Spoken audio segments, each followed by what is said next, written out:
এখনও পর্যন্ত বিশেষ দু একটা জায়গা ছাড়া আমার প্রত্যেকটা জায়গাতেই প্রায় হঠাৎ করেই যাওয়া হয়েছে। সেরকমই এই যাত্রাটি আমাদের হঠাৎ করেই, কোনো প্ল্যান ছাড়াই, কোনো ভাবনা চিন্তা ছাড়াই পৌঁছে গেলাম বেনারস। যেই স্থানের আরও দুটো নাম আছে, কাশী বা বারাণসী। আমরা গিয়েছিলাম 30শে নভেম্বর, আর পৌঁছতে পৌঁছতে অনেকটা রাত হয়েছিল, তাই গিয়ে ডিনারটা সেরেই ঘুমিয়ে পড়েছিলাম, কারণ পরের দিন ভোরে উঠতে হবে আর যেতে হবে বাবার দর্শনে। শুনেছি কাশীর মাটি সোনার মতো মূল্যবান আর কৈলাসের মতো অতীব পবিত্র। কাশী শব্দের অর্থ উজ্জ্বল আর চকচকে। মহাদেবের নগরী সবসময় চকচকে বা উজ্জ্বল থাকে বলে এর নাম কাশী। আর এই কাশী শব্দটি এসেছিল কাশিকা থেকেই। আর তোমরা নিশ্চয়ই জানো বারাণসী নামটা কেন হয়েছে। গঙ্গার দুটো উপনদী আছে, বরুণা আর অসি, তাই গঙ্গার দক্ষিণে অবস্থিত এই জায়গাটির নাম হয়েছে বারাণসী। এরপর আমরা সবাই শর্টকাটে নাম ডাকি বেনারস, আর এই নামটা এসেছিল মুঘল আর ব্রিটিশদের আমল থেকেই। যাই হোক, বলতে বলতে চলে এলাম সেই বিশেষ স্থানটায় যার জন্য এত দূর থেকে আসা। তার আগে বলি, মন্দির ঢোকার কিছুটা আগে পায়ের জুতোটা খুলে একটু গঙ্গার জল ছিটিয়ে নিয়েছিলাম। তারপর পুজোর জন্য বাটাটা নিলাম, নিয়ে মন্দিরের ভেতরে প্রবেশ করেছি। মন্দিরে প্রবেশ করার আগে অবশ্যই ফোনটা জমা করতে হবে, যেহেতু মন্দিরের ভেতরে ফোন একদম অ্যালাউ নেই। তাই জন্যই মন্দিরের ভেতরের কিছু তোমাদের সাথে শেয়ার করতে পারলাম না।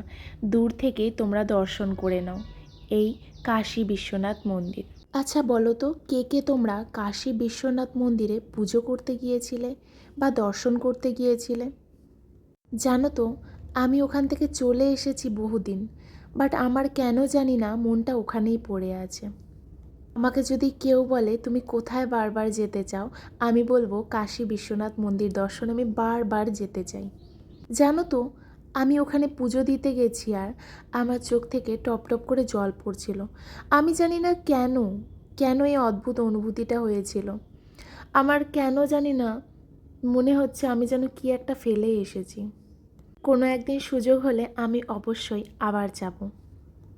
আর এই মানুষটার কথা না বললেই নয়, আমি এখনও পর্যন্ত মুখ ফুটে যত জায়গায় যেতে চেয়েছি, আমার সব জায়গায় যাওয়ার ইচ্ছেটা সে পূরণ করেছে। প্রথমে তার অ্যান্সার হয় যে না না, কি দরকার যাওয়ার, থাক যেতে হবে না, ভালো লাগছে না এখন যেতে, অনেক কাজ আছে, অনেক ব্যস্ত আছি। বাট সে লুকিয়ে লুকিয়ে ঠিক প্ল্যান বানিয়ে নেবে আর আমাকে সারপ্রাইজ দেবে। এমনকি সে বলবে আমি গেলে একা যাব, তোমাকে তো নেব না। তারপর একদিন হঠাৎ করে বলবে ওই দিন আমরা এখানে যাচ্ছি বা ওখানে যাচ্ছি। যাই হোক, এরপর আমরা পুজোটা সারার পর একটা রিক্সা করে নিয়েছিলাম। যদিও রিক্সাতে বসতে আমার ভীষণ মন খারাপ হয়, আমার মানুষগুলোকে দেখলে ভীষণ কষ্ট হয়। তারপর আমরা যাচ্ছিলাম বেনারসের অন্যান্য মন্দিরগুলো দর্শন করার জন্য। সবার প্রথমে এসেছি আমরা কালভৈরব মন্দিরে। কালভৈরব মন্দিরে আসার পর আমরা এখান থেকে পুজোর জন্য আরেকটা বাটা নিয়েছি, এবং এখানে অনেকটা লাইন হয়েছে, লাইনে দাঁড়াতে হয়েছে অনেকক্ষণ। কালভৈরব কথার অর্থ হলো যিনি মৃত্যু ও সময় উভয়েরই ভয় দূর করেন।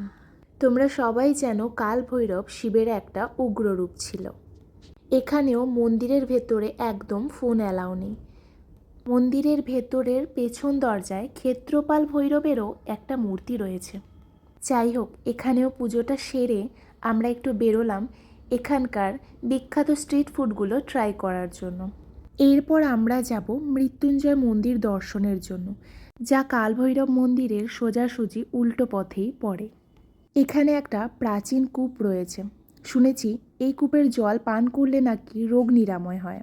আমরা তো জানি মৃত্যুঞ্জয় মানে মৃত্যুর ওপর বিজয়ী ঈশ্বর। আজকের এই ভিডিওটা এখানেই শেষ করলাম। বেনারসের আরও কিছু কিছু ভিডিও তোমাদের সাথে খুব তাড়াতাড়ি শেয়ার করব। এই ভিডিওটার যদি কিছুটা পার্ট তোমাদের ভালো লেগে থাকে তাহলে অবশ্যই জানিও। মহাদেবের কাছে প্রার্থনা করি তোমরা সবাই খুব ভালো থেকো, সুস্থ থেকো এবং তোমাদের মনের সব ইচ্ছে পূরণ হোক। খুব তাড়াতাড়ি তোমাদের সাথে আরেকটি ভিডিও নিয়ে দেখা হবে। টাটা, সবাই খুব ভালো থেকো।